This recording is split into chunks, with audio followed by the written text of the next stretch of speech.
Azərbaycan Respublikasında qida təhlükəsizliyinin təmin edilməsinə dair 2019-2025-ci illər üçün dövlət proqramının 10.12.5. bəndinin və Azərbaycan Respublikası Prezidentinin 22 iyul 2022-ci il tarixli sərəncamı ilə təsdiq edilmiş 2022-2026-cı illərdə sosial-iqtisadi inkişaf strategiyasının 3.3.7.4-cü bəndinin icrası ilə bağlı xüsusi həssas əhali qruplarının, o cümlədən uşaqların, hamilə qadınların və digər risk qrupuna daxil olan şəxslərin sağlam qidalanmasının təmin olunması istiqamətində həyata keçirilən tədbirlər çərçivəsində oktyabrın 15-də Ağcabədi rayonunda maarifləndirici diskussiya təşkil olunub. Konstitusiya və suverenlik ilinə dair keçirilən tədbir Ağcabədi rayon İcra Hakimiyyəti və Azərbaycan Qida Təhlükəsizliyi Agentliyinin Qarabağ regional bölməsinin birgə təşkilatçılığı ilə Ağcabədi rayon Mərkəzi Xəstəxanası publik hüquqi şəxsin binasında baş tutub.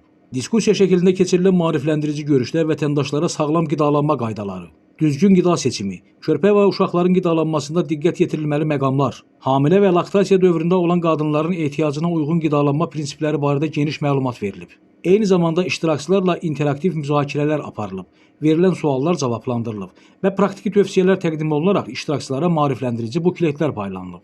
Tədbirin əsas məqsədi əhalinin sağlamlığının qorunması, düzgün qidalanma vərdişlərinin formalaşdırılması və bu sahədə maarifləndirmə işlərinin gücləndirilməsidir.